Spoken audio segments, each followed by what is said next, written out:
Bonjour les amis, Marc Maillot encore avec vous avec une méditation, cette fois tirée de l'épître de Jacques au chapitre 2. Je vais lire les 4 premiers versets. Mes frères, gardez-vous de toute forme de favoritisme. C'est incompatible avec la foi en notre glorieux Seigneur Jésus-Christ.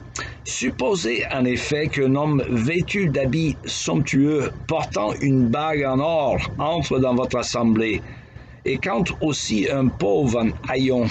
Et si, voyant l'homme somptueusement vêtu, vous vous empressez autour de lui et vous lui dites « Veuillez vous asseoir ici, c'est une bonne place », tandis que vous dites au pauvre « Tenez-vous là, debout » ou « Asseyez-vous par terre à mes pieds ».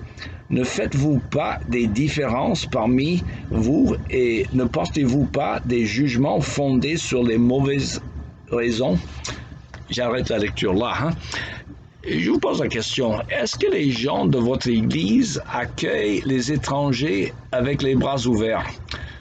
Je pense qu'on ne saurait pas surestimer plutôt l'importance de l'accueil dans nos églises. Des gens qui viennent dans les églises, qui franchissent les portes, doivent se sentir bien accueillis.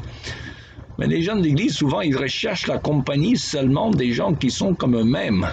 C'est un danger que nous devons tous éviter. Et d'ailleurs, cette attitude de discrimination spirituelle existait aussi à l'époque de Jésus. La nature humaine est toujours pareille. C'est d'ailleurs lui qui nous en parle implicitement dans sa célèbre parabole dite du Fils prodigue. Souvenez-vous de cette parabole qui nous parle essentiellement de la bonté du Père, prêt à pardonner son Fils qui a dissipé tous ses biens dans la débauche avec les prostituées, alors que le Fils aîné, qui n'avait jamais effreint les ordres de son Père, ne voulait pas accueillir son frère repenti, dont il était jaloux. Malheureusement, beaucoup de chrétiens n'accueillent pas non plus des fils prodigues dans leur assemblée. Nous préférons des gens ayant l'air respectables ou plutôt que les gens de la rue, des alcooliques ou des drogués. Or, ce sont souvent ces drogués, ces SDF, si vous voulez, qui sont tombés si bas, qui sont si bien disposés à la repentance à laquelle Dieu nous appelle. Et au contraire, les gens qui se conforment à un certain comportement plus ou moins bourgeois sont souvent les plus endurcis à l'égard de l'Évangile, car ils ne voient pas toujours leurs besoins de repentance. Alors, il en était de même à l'époque de Jésus, qui était bien reçu par des prostituées et des collecteurs d'impôts méprisés par le peuple. Et Jésus était par contre méprisé par les chefs religieux, des gens corrects. Et en fin de compte, beaucoup de snobs spirituels ne croient pas à la conversion, tout simplement.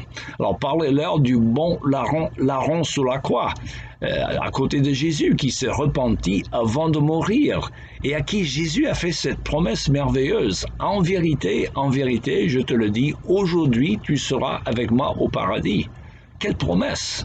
Et adressée à un homme qui n'a pas eu le temps de faire aucune bonne œuvre, sinon que de croire au Seigneur Jésus-Christ. Mais en fait, c'est cela l'essentiel, ce qui est nécessaire.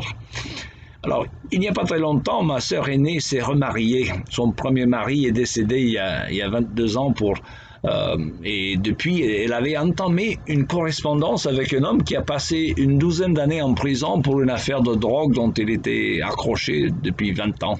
Mais cet homme a eu, à travers la lecture de la Bible, une rencontre avec Jésus-Christ qui a complètement transformé sa vie. Et maintenant, il est une grande source d'inspiration pour ma sœur qui est écrivain chrétien et qui partage la sagesse de son mari à travers ses articles qui lui sont appréciés par des milliers de gens.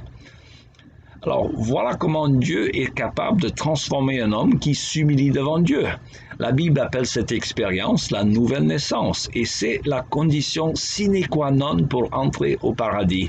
Reconnaître que l'on est pécheur et que l'on n'a aucun mérite devant Dieu, 3 fois saint, le Dieu 3 fois saint de l'univers, mais acceptant Jésus comme son sauveur personnel, on entre dans une nouvelle relation avec Dieu. Et rappelez-vous encore que la foi chrétienne bien comprise est une affaire de relation et non pas de religion.